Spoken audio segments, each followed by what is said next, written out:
百变小厨房，不负好时光。大家好，这里是百变小厨房。随着社会压力越来越大，很多朋友的作息时间也不规律，明明吃的很少，但是呢，身体的重量却呈上涨趋势，经常心情也不好，心中烦闷。这个时候我们就需要用到陈皮还有赤小豆来给大家解决问题了。像陈皮和赤小豆是我们日常生活中特别常见的两种食材，很少有人会把这两种东西联系在一起，恰好这两种食材呢是我们今天所要用到的。首先准备适量的陈皮，陈皮的用量约15到20克就可以，加水将陈皮冲洗干净。那么如果你觉得麻烦的话，可以去药店抓那种切好了的陈皮丝。陈皮在晾晒的过程中会沾染到许多的灰尘，因此呢，我们在用之前一定要将它淘洗一下。淘洗的时候顺便将它掰得小一点。陈皮的营养价值非常的丰富，含有丰富的维生素 E、钾、铁、膳食纤维等，并且含有挥发油、维生素 B 和维生素 C 等成分。平时可以用来泡水喝，或者是烹饪菜的时候放上一点，具有去腥增香的作用。清洗干净的陈皮，我们将它控水捞入小碗中备用。接下来再准备30克薏米，薏米也具有很丰富的营养价值，它是一种低脂低热量的食物，并且含有丰富的蛋白质和纤维素，被称为世界禾本植物之王。平时薏米呢，我们也喜欢和红豆搭配在一起煮水喝，但是我们在超市挑选薏米的时候呢，一定要选择颗粒比较小一点的。像我们平时在超市里面看到的颗粒比较大一点的薏米呢，一般都是用来煮粥喝。淘洗好的薏米，我们把它倒入锅里面，先开大火把薏米表面的水分炒干。薏米虽然营养特别丰富，但是薏米性寒，因此我们在食用之前都要先将它炒制一会儿，去除一部分寒气再来食用。水分炒干之后，我们再用小火来慢慢的翻炒，翻炒至薏米表面微微泛黄，站在锅边能闻到特别浓郁的薏米的香味就可以了。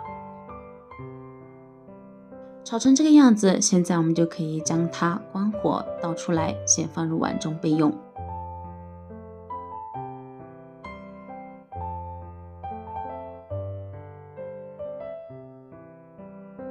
接下来再准备30克左右的赤小豆，不知道克数的朋友，其实我们就像平时一样，用手抓一小把就可以。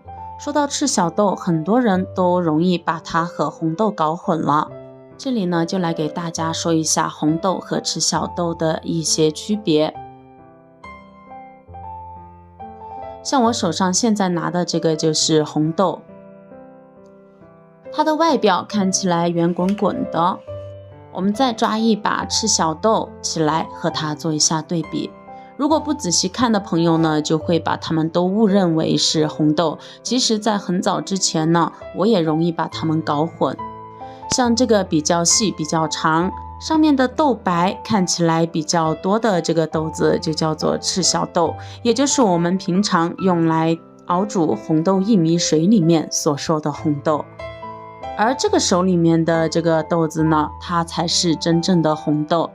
这种红豆从外观上来看，它是比较圆比较饱满，豆白相比之下就没那么明显了。像这种的红豆，我们一般就是平时用来熬红豆粥所使用的。但是我们平时所说的红豆薏米水里面所用的红豆，其实并不是熬粥所用的这种红豆，而是这种比较细比较长看起来比较小的这种赤小豆，只是它的颜色也是红色的，所以大家也就习惯性的把它也叫做红豆了。因此呢，我们在煮红豆薏米水的时候一定要分清楚哦。现在呢，我们把准备好的赤小豆用水将它清洗一下。赤小豆是一种较为常见的高营养价值的杂粮，含有丰富的蛋白质、维生素 B1、B2、钙、铁等营养成分。渣洗干净后，将它控水捞入小碗中备用。接下来把这些食材依次倒入到养生壶里面，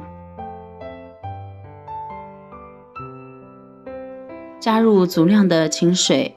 一般情况下，我们把它加到养生壶的最高水位线就可以。如果您家没有养生壶的话，那么也可以用砂锅或者是其他的锅来熬煮，但是呢，一定不能用铁锅来熬煮哦。我们把开关打开，找到养生汤，选择好模式之后，让它自己煮。煮好之后呢，它就会自动的跳闸保温起来。那么没有养生壶的朋友呢，我们可以将所有的食材完全放入到砂锅或者是其他锅里面呢，再往里面加入800到1000毫升或者是更多的水，将它煮开后，再转小火慢慢的炖煮25到30分钟。煮制的时间越久，茶香味就越浓郁。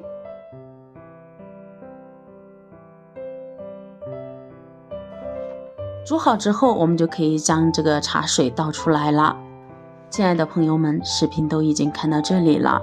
如果你觉得我的视频对您有所帮助的话，那么请用您发财的小手给我点个赞吧。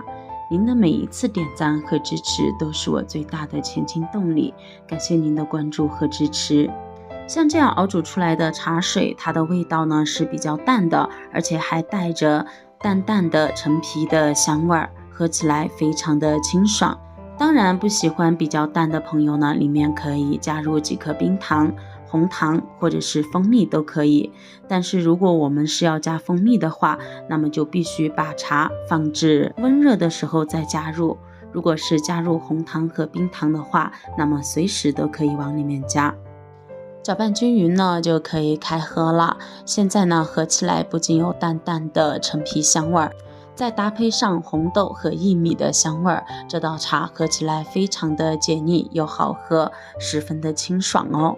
这3种食材营养都非常的丰富，加在一起这样熬茶喝，真的是既好喝又营养。像这些食材的用量呢，都是一整天的，可以整天反反复复的泡水喝哦，非常的简单。第一次煮好之后，后面就可以直接加入开水泡着喝就行了。如果你也喜欢这道茶，那么就收藏起来试一下吧。那好了，我们今天的分享就先到这里了，感谢你收看，我们明天不见不散，拜拜。